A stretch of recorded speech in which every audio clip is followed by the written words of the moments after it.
Hello বন্ধুরা, আমার চ্যানেলে তোমাদের সবাইকে স্বাগত জানাই।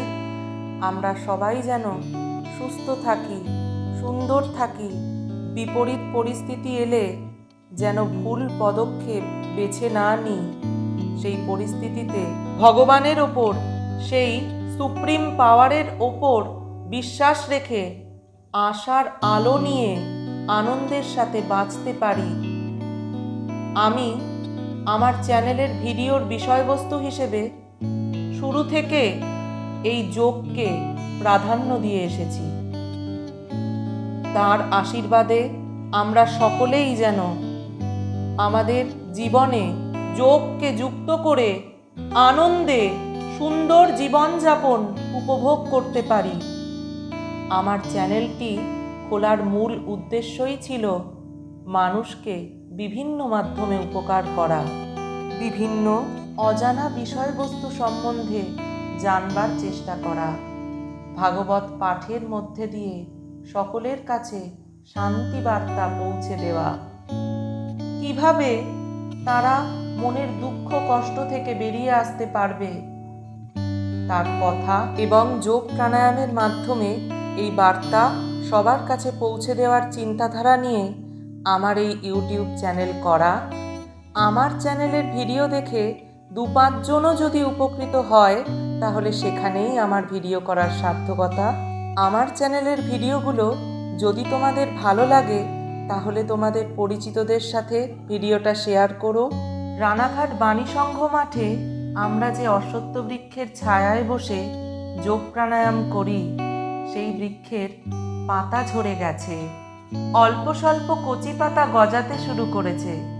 তার মধ্যে বিভিন্ন পাখিরা গাছের ডালে বসে বসন্ত ঋতুর অপূর্ব শোভা ধারণ করে এই বার্তা দিয়ে আমাদের জীবনেও আনন্দে বেঁচে থাকার আশার আলো প্রদর্শন করছে। আজকে মৈত্রী দিদি একজন যোগা টিচার, তিনিও তার অমূল্য কথার মধ্য দিয়ে আমাদের জীবনমুখী আশার আলোর বার্তা দিয়েছেন। গেলাম, ওর ঠাকুমা অসুস্থ হয়ে পড়েছে। এরকম বড় একটা অক্সিজেনের নতুন দেখলাম মেশিনটা, হয়তো বিদেশি, এরকম বড় অক্সিজেন 3-4টা তার মাস্ক আর কি, পাইপ লাগানো, চাইলে 3 জন একসাথে নিতে পারে। ওটা দেখে আমি ভাবলাম যে আচ্ছা, এটা দাম কত? মেশিনটা একটা দাম আছে, ওটা চললে একটা দাম, ওষুধ দিতে হয়। এই যে ইউজ করে এটা বাঁচিয়ে রাখা হচ্ছে একজনকে, আর আমরা কি ডাকি ভগবান এত অক্সিজেন দিয়েছে, ফ্রি, টাকাই নেয় না। সেই অক্সিজেনটা বুক ভরে নেব, লাংস ভরে নেব, এইটা মানুষ করে না। কিন্তু কেন করে না? একটা শ্বাস আমি নিচ্ছি রেগুলার, কিন্তু যদি শ্বাস ডিপ ব্রিদিংস নিই, কতটা বেশি গেল, লম্বা ছাড়লাম আর নিলাম, কতটা বেশি ইউজ করলাম আমার লাংসকে। জীবন বিজ্ঞান তো এখানে রয়েছে। আমরা ফ্রি শ্বাস নিই না, আর যখন অসুস্থ হয়ে পড়ি টাকা দিয়ে অক্সিজেন কিনে, তখন কি দাম বেড়ে যায় না? আমাদের সুখী হওয়ার তো এটা একটা কারণ, অক্সিজেন ফ্রি পাচ্ছি। সুখী হলে হাসলাম, হাসিটাও ফ্রি, কান্নাটা কিন্তু ফ্রি নয়, কান্নার প্রচুর দাম। অনেক ইমোশন নষ্ট হলে তবে কান্না পায়, কান্নার অনেক মূল্য চোকাতে হয়। কিন্তু হাসি তো অলমোস্ট ফ্রি, হাসির কোনো কারণই লাগে না। পাখি যাচ্ছে, দুটো পাখি বসে আছে, দেখলাম ভালো লাগলো, হাসলাম। কাউকে দেখলাম, চোখে চোখ পড়লো, হাসলাম। হাসিটা তো একদম বিনামূল্য, অমূল্য, বিনামূল্য এবং অমূল্য। আমরা হাসি না, হাসতে ভাবি কেন হাসবো, কেন হাসবো, এমনি সুখী হব। অক্সিজেন পাচ্ছি ফ্রি, এটা ভেবে সুখী হব। শ্বাস ভরে নেব, হাঁটতে পারছি, চলতে পারছি, কথা বলতে, দুটো চোখ দেখতে পাচ্ছি, এটাই তো কারণ খুশি। তা আমি ওই মেয়েটাকে বোঝালাম, তুমি এটা ভেবে খুশি হতে পারো না, তুমি ফ্রি পাচ্ছ অক্সিজেন? বলছে না, ভাবিনি। ভাবো, আর যদি অক্সিজেন না পেতে কীভাবে আর্ন করতে হতো, কত কষ্ট করে, এটা তো খুশির কারণ। একটা ডিপ্রেশনের বা স্ট্রেসের মানুষকে বোঝানো খুব কঠিন নয়, খুবই সহজ। আগে নাকি কবিতা লেখা হয়েছে, পরে গল্প। কবিতা কত কঠিন, ঘড়ি আগে তৈরি হয়েছে, সাইন পরে নাম্বার, মানে কঠিনটা আগে তৈরি হয় আর সহজটা পরে। এটা আমি বুঝলাম। তো সহজকে সহজ করাটাই যোগ। আমরা এই অক্সিজেন পাচ্ছি, মুক্ত আকাশের নিচে বসে, এই পাক এখনো ঘিরে পাঁচিল দিয়ে দেওয়া হয়নি, চার্জ লাগছে না, এটাই বড় কথা। কলকাতাতে স্টার্টেড, পতঞ্জলি যোগার ফি নেই, সবাই মাসে 100-150 টাকা দিতে তুলে টিচারকে দিতে হয়। জানি না এখানে এখনো চার্জ শুরু হয়েছে নাকি, কলকাতা স্টার্ট চার্জ নেওয়া, এখানে এখনো ফ্রি। হ্যাঁ চার্জেস হচ্ছে, কিন্তু এখনো শিবিরে ফ্রি মাঠে। আমি বলছি এই যে এখনো আজও ফ্রি, যেটা পতঞ্জলি থেকে পাওয়া যাচ্ছে, এই মাঠের কথা বলছি। এই ফ্রির যে মূল্যায়ন কবে থেকে হবে, যবে থেকে টাকা দেওয়া শুরু হবে।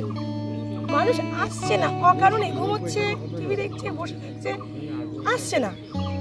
টাকা নেওয়া বা মূল্য, টাকা নেয়, জানো টাকা নেয় ওখানে, এত বছর যে বিনামূল্যে দেওয়া হলো অমূল্য জিনিস, তখন না কেন? মানুষের কথা বললে আর দুঃখের শেষ নেই। মানুষের কথা ছেড়ে দিয়ে প্রকৃতি আর ভগবানকে ধরতে হবে সুখে থাকতে গেলে।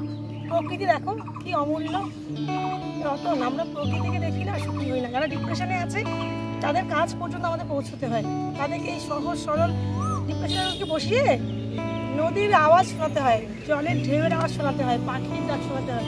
কেন তুই বাবা লেকে গিয়ে শোনো না, তোমরা লেক পাশে পড়ে যায় না। মানুষ ভীষণ ডিপ্রেশনে আছে, আমাদের উচিত মানবতাকে বাঁচাতে আরও বেশি যোগযুক্ত হয়ে মানুষের পর্যন্ত পৌঁছানো। কত মানুষ হাহাকার করছে একটা যোগা টিচার, যেমন গুরু খোঁজে মানুষ এককালে, গুরুদেব গুরুদেব গুরুদেব আপনি কোথায় আসুন। এখন যোগ টিচারের সেই হয়েছে কাণ্ড যে একটা ভালো যোগ টিচার দাও না গো, আছে একটুখানি বাড়ি এসে, বাড়ি গিয়ে নাকি যোগা শেখাতে হবে, সে বেরোতে পারবে না। মানুষ এমনই ডিপ্রেশনে ঘরে ঢুকে যায়, ডিপ্রেশন লোকের বসে থাকে, দম নেয় না, অনেকক্ষণ পরে এরকম। কখনো বাংলার কুকুর দেখেছিস, কুকুর কি করে, ফাঁকা রাস্তা ছোটো ছোটো এলো, কিছু মানুষ ওরকম কুকুরের মতো। কেন আমি হেঁটে আসবো, গভীর শাশুড়ে এতে হাসি মুখে মুখে আসবো না। এই কুকুর যেমন, কিছু মানুষ মনুষ্যত্ব ছেড়ে কুকুরের মতো হয়ে গেছে, এখানে যাবে এলো।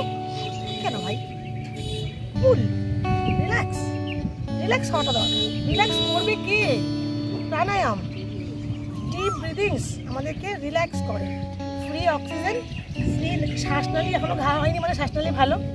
আমাদের ভালোত্ব বোঝাতে গেলে মন্দত্বের উদাহরণ আনতে হচ্ছে। মন্দত্ব দেখলে আমরা ভালোত্ব বুঝি, মানে এমন শুধু ভালো দেখছি না, আয়না দেখবো না, একটা আয়না ঘষা, এবং দেখতে পাচ্ছি না, তাহলে এটা ভালো, এটা ভালো। কেন শুধু ভালোত্ব বোঝো না কেন? আমাদের ভালোত্ব বোঝা শিখতে হবে, সৌন্দর্য বোঝা শিখতে হবে। অসুন্দরকে দেখে তারপর সৌন্দর্য বুঝবো, এটা হয়? সুন্দর সুন্দর, সুন্দরের মর্যাদা করতে হবে।